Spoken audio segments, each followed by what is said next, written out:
Welcome to Kenton's videos. Enjoy the video. You start by signing in and prioritizing what to keep. Once done, backup favorites or screenshots.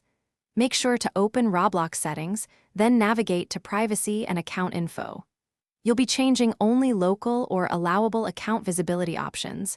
Do not attempt to alter server logs. Next, turn off activity visibility and adjust recent activity and who can see my inventory. These are the first actionable controls that affect what others can view about your history.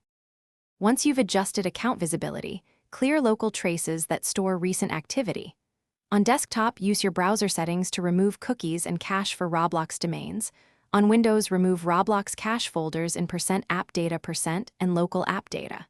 When you're on mobile, uninstall the app, clear the system cache if available, and reinstall to reset local data. Make sure to sign back in and confirm privacy settings persisted. These steps remove client-side history without touching server record. To finish, verify results. Sign out, view your profile in incognito or from a secondary account, and confirm recent activity is hidden.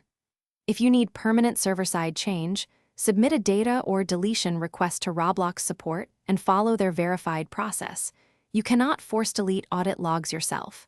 If changes did not apply, make sure no other devices are signed in and that app sync completed. You may need to clear cache again or wait for server-side propagation before rechecking.